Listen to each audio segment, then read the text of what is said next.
Hello guys, welcome to my channel Gayatrijial. আমি হচ্ছি তোমাদের সাথে গায়ত্রী, আর আমার নতুন একটি ভিডিওতে তোমাদেরকে অনেক অনেক স্বাগত। তো আমি রেডি হয়ে গেছি আর ও রেডি হয়ে গেছে। আমরা বেরিয়ে পড়ছি আজকে মানিকোড়া যাওয়ার উদ্দেশ্যে, মায়ের দর্শনে। তো আমরা বেরিয়ে পড়েছি। আমরা এখানে ওয়েট করছিলাম একজনের আশায়, সে চলে এসছে। দেন তারপরে আমরা বেরিয়ে পড়ি পেট্রোল পাম্পের উদ্দেশ্যে। এখানে যেতে যেতে একটা মায়ের দর্শন হয়ে যায় অলরেডি। তারপরে আমরা এখানে পেট্রোল পাম্পে দাঁড়াই, গাড়িতে পেট্রোলটা ভরিয়ে নিই, কারণ অনেকটা দূরের পথ, অনেকটাই রাস্তা যেতে হবে, যেহেতু রিস্ক নিয়ে তো লাভ নেই। সেক্ষেত্রে আমরা দাঁড়িয়েছিলাম, পেট্রোলটা ভরিয়ে নিই। এখানে আমি একটু দেখছিলাম যে আমাকে কেমন লাগছে, ঠিকঠাক লাগছে কি না। তারপর আমরা বেরিয়ে পড়ি মানিকোড়া যাওয়ার উদ্দেশ্যে। আমরা এখন আছি বুলবুলিতে। বুলবুলিতে ঢুকেও দেখলাম অনেক বড় বড় লাইটিংগুলো যদিও বা এখন জ্বলছিল না দিনের বেলা, রাত্রেবেলা কিন্তু জ্বললে পরে খুবই সুন্দর লাগে দেখতে। তো আমরা চলে এসেছিলাম বুলবুলিতে। এখানে আমরা একটু দাঁড়িয়েছিলাম, যেহেতু অনেকটা রাস্তা আমরা গাড়ি চালিয়েছি, একটু রাস্তায় দাঁড়ানো দরকার ছিল, সেই জন্য আমরা দাঁড়িয়েছিলাম। এখানে বুড়িমাকে দেখার পর তারপরে আমরা ভেবেছিলাম মানিকোড়া যাব। তো এখানে আমরা চায়ের দোকানে একটু চা অর্ডার করেছিলাম, তারপরে গিয়েছিলাম ঠাকুর দেখতে। তারপরে এখানে একটু আসি, আমরা যাচ্ছিলাম ঠাকুর দেখার উদ্দেশ্যে। এখানে পেছনেই চায়ের দোকান ছিল, সেখানে চা বলে চলে এসেছিলাম ঠাকুর দেখতে। এখানে একটা পিচ্চি আমাদেরকে ধরেছিল টিপ পরিয়ে দেওয়ার জন্য। আমার টিপটা যেন একটু বাঁকা করে পরিয়ে দিয়েছিল। যাই হোক, আমরা সবাই টিপ পরেছিলাম। তারপরে আমরা মায়ের দর্শন করি। মায়ের দর্শন করে যেন প্রাণটা জুড়িয়ে গিয়েছিল। সেখানে ঢোকা মাত্রই না গাটা যেন কেমন একটা ছমছম করে উঠছিল। মায়ের এক অপূর্ব মহিমা রয়েছে, মায়ের চোখ দেখলে, মায়ের মুখ দেখলেই তা বোঝা যায়। তারপর আমরা চলে আসি চা খাওয়ার উদ্দেশ্যে। অনেকটা পথ যেহেতু এসেছি, একটু চা পানের দরকার ছিল। এখানেও আমার জন্য চাটাকে ঠান্ডা করছিল, যেহেতু চাটা অনেকটাই গরম ছিল। যাই হোক, আমরা চা খাওয়ার পর বেরিয়ে পড়ি মানিকোড়া যাওয়ার উদ্দেশ্যে। এইখানে একটা টুইস্ট আছে। আমরা যেহেতু এবার প্রথমবার মানিকোড়ে যাচ্ছিলাম, মানে এর আগে আসা হয়েছে বুলবুলি, বাট মানিকোড়া যাওয়া হয়নি, আর আমরা মানিকোড়ার অ্যাড্রেসটা ঠিক জানতাম না। সেক্ষেত্রে একটা প্রবলেম হয়েছিল কি, আমরা একদম সোজা বুলবুলি হয়ে বেরিয়ে পড়েছিলাম। আমাদের শর্টকাট যে রাস্তাটা আছে সেটা জানা ছিল না। যাই হোক, আমি একটা কথা বলবো, জানা ছিল না তো ভালোই ছিল, কারণ আমরা রাস্তায় যেতে যেতে যে অপূর্ব দৃশ্যগুলো অনুভব করেছি, খুবই ভালো লেগেছে। প্রকৃতির যে সৌন্দর্য সেটা আমরা অনুভব করতে পেরেছি। ওখানকার রাস্তাগুলো এতটা সুন্দর, এতটা নিট অ্যান্ড ক্লিন, মানে রাস্তা দিয়ে যেতে যেতে না প্রাণ জুড়িয়ে যাচ্ছে। মানে প্রকৃতির মাঝে সুন্দর সোজা রাস্তা, দুপাশে গাছ, মানে মন মুগ্ধ হয়ে যাচ্ছিল জাস্ট।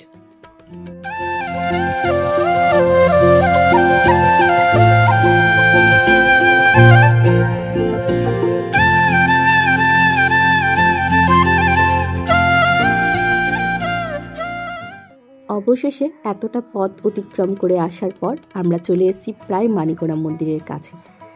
এসেই দেখি এইয়া বড় লাইটিং, এত বড় লাইট যে আমাদের ঘাড় উঁচু করে দেখতে দেখতে আমাদের ঘাটটাই টেরা হয়ে যাচ্ছিল। তারপরে আমরা গাড়িটা পার্ক করে মায়ের মন্দির মোটামুটি 5টা মিনিট হেঁটে হেঁটে যাচ্ছিলাম এইটুকুনটা। তোমরা দেখো লাইটের চূড়াটা আমার পেছনে দেখা যাচ্ছে, কতটা বড় লাইট ছিল। যেহেতু আমরা দিনের বেলা গিয়েছিলাম, লাইটটা জ্বলছিল না, লাইটটা জ্বললে পরে ভীষণ সুন্দর লাগবে। আমরা এখানে তাই বলা বলি করছিলাম, এত বড় লাইট আর এতটা ভিতরে পূজা হওয়ার পরও এতগুলো লাইট দিয়ে সাজানো, এতটা সুন্দর এর আগে কখনো দেখিনি। আমরা অনেক লাইট দেখেছি, বাট এত উঁচু এত বড় লাইট এর আগে কখনো দেখিনি। মন্দিরের আশেপাশে বসেছিল অনেক দোকান, অনেক খাবার দোকান, অনেক সামগ্রিক দোকান। তো এখান থেকে আমরা মন্দিরের চূড়াটা দেখতে পাচ্ছিলাম, আশা করি তোমরাও দেখতে পাচ্ছ। আমরা প্রায় চলে এসেছি মায়ের মন্দিরের কাছে। এখানে কিন্তু অনেকেই গাড়ি ভেতরে ঢুকিয়েছিল, বাট আমরা ঢোকাইনি, কারণ আমরা অনেকটা টাইম এখানে স্পেন্ড করব ভেবেছিলাম। সেই জন্য আমরা পার্ক করে এসেছিলাম গাড়িটা। মায়ের মন্দিরটাও বেশ সুন্দর করে সাজানো হয়েছিল। মায়ের মন্দিরের কাছে যেতেই দেখি অনেকটা ভিড়, ভেতরে অনেক মানুষ, শয়ে শয়ে মানুষ ভিড় করেছে। তার মধ্যে আমিও গিয়েছি দল বাড়ানোর জন্য ভিড় করতে। না না, মোটেও না, ভিড় করতে যাইনি, গিয়েছি মায়ের দর্শনে। মা টেনেছে তাই গিয়েছি। মা যদি না ডাকে যাওয়ার সাধ্যি কারণ নেই। খুব ইচ্ছে হয়েছিল মায়ের কাছে যাওয়ার, অনেক দিন ধরেই শুনেছি লোকমুখে এখানে এক মা আছে, তবে কখনো যাওয়ার সাধ্যি হয়নি। এবার আসতে পেরেছি। এখানেও না এক অপূর্ব মহিমা রয়েছে। আমি জানি না তোমরা কে কী ফিল করেছো, বাট আমি যতটুকুটা ফিল করেছি সত্যি কিছু না কিছু আছে। মা অনেক জাগ্রত। মায়ের এখানে শয়ে শয়ে মানুষ ভিড় করছে, এতটা ভিড় করছে যে দাঁড়ানোর উপায় হচ্ছে না। তো আমরা এখানে দুজনেই তিলক নিয়েছিলাম। জয়ন্তী মঙ্গলা কালী ভদ্রকালী কপালিনী দুর্গা ক্ষমা শিবা ধাত্রী স্বাহা স্বধা নমোস্তুতে।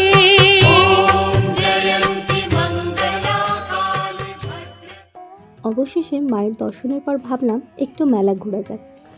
এখানে যেহেতু মেলা বসেছিল, অনেকটাই বড় মেলা, তো সবশেষে আমরা সবাই মিলে প্ল্যান করলাম যেহেতু কিছু টাইম আমরা এখানে স্পেন্ড করব, একটু মেলাটা ঘোরা যাক। তো আমি চলে এসেছিলাম একটা শপে।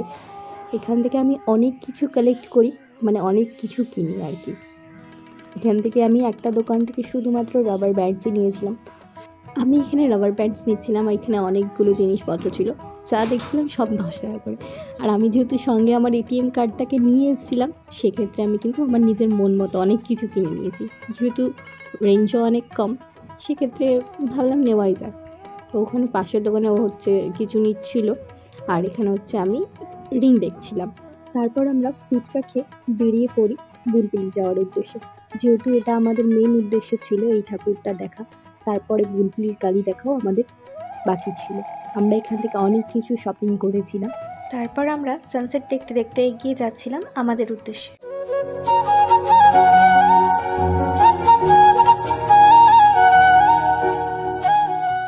তারপর শহরের দিকে আসতেই দেখি প্রায় সন্ধ্যা নেমে এসছে, প্রায় পুরো শহর আলোয় সজ্জিত হয়ে উঠেছে। রাস্তা কিন্তু ভীষণ সুন্দর লাগছে দেখতে, পুরো রাস্তা যেন আলোয় আলো হয়ে গিয়েছে। মনে হচ্ছিল রাস্তা যেন শেষই না হয়। এখানে আমরা আবার বড় মায়ের দর্শন করি। বড় মা কিন্তু রাত্রেবেলা আরও সুন্দর লাগছিল দেখতে। রাতের বেলা মন্দিরও সেজে উঠেছিল অনেকটাই। তারপরে আমরা চলে আসি বুলবুলি বাজারের কালী ঠাকুর দেখতে, মানে বড় মাকে দেখতে। লাইট দিয়ে পুরো শহর সেজে উঠেছে, প্রত্যেকটা পদক্ষেপে নানা রঙের লাইট, খুবই সুন্দর লাগছে। শহর একদম সজ্জিত হয়ে গিয়েছে, মনমুগ্ধকর পুরো। আমরা চলে এসেছি বাজারের ঠাকুর দেখতে। এটা হচ্ছে বড় হরিণটা ছিল। তারপরে ঢুকতেই দেখি অনেকটা লাইট। রঙের বর্ষাই নেমেছে যে দেখো ফুলে ফুলে।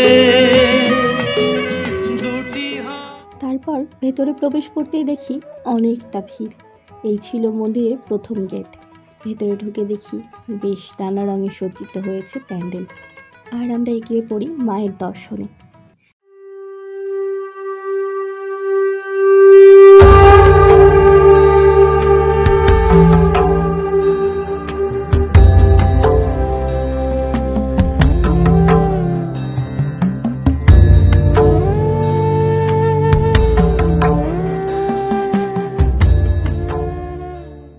তারপর মায়ের দর্শন করার পর আমরা একটু প্যান্ডেলের চারিপাশটা ঘুরে নিই।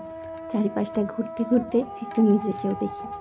এরপর আমরা এখান থেকে বেরিয়ে পড়ি আইও যাওয়ার উদ্দেশ্যে। আইও যেতে পথে আরেকটা প্যান্ডেল দেখি। ব্যাস, প্যান্ডেল দেখেছি যখন দেখতে তো হবেই ঠাকুর। ব্যাস, আমরা নেমে পড়ি প্যান্ডেল দেখার উদ্দেশ্যে, ঠাকুর দেখার উদ্দেশ্যে। তো গাইস, এই কনসেপ্টটা তোমরা অনেকেই বুঝতে পারবে যারা মালদা থেকে আমার ভিডিওটা দেখছো। এইরকম রিলেট প্যান্ডেল কিন্তু আমরা এর আগেও দেখেছি মালদাতে। কোথায় দেখেছি সেটা তোমরা কমেন্টে জানাবে। এখানে হচ্ছে শ্যামা মা ছিল। এই প্যান্ডেলটা দেখে আমরা একটু প্যান্ডেল হপিং করেছিলাম। একটু আলাদা আছে, তবে প্যান্ডেলটা দেখতে একই রকম, কনসেপ্টটা শুধু একটু আলাদা ছিল। এখানে বৃদ্ধ মা, বৃদ্ধ বয়স্ক দিদা সবাইকে নিয়ে এই কনসেপ্টটা ছিল। বৃদ্ধ বয়সও তাদের সাথে আমরা কীরকম আচরণ করি, ছোটো থেকে যারা আমাদের মানুষ করে, পড়ায়, লেখায়, কথা বলতে শেখায়, আমরা তাদের সাথে কি ব্যবহার করছি, সেই রূপই তুলে ধরা হয়েছিল। তারপর আমরা বেরিয়ে পড়ি আইও যাওয়ার উদ্দেশ্যে। তোর চরণ ধরে থাকবে দিশরে জনম ধরে আমার। আইওতে শ্যামা মায়ের দর্শনের পর আমরা চলে আসি বাড়ি যাওয়ার উদ্দেশ্যে। তো আজকের ভিডিওটা এই পর্যন্তই, পরের ভিডিওতে আবার দেখা হবে। যদি ভিডিওটা ভালো লাগে like, comment, share and subscribe করে দেবেন।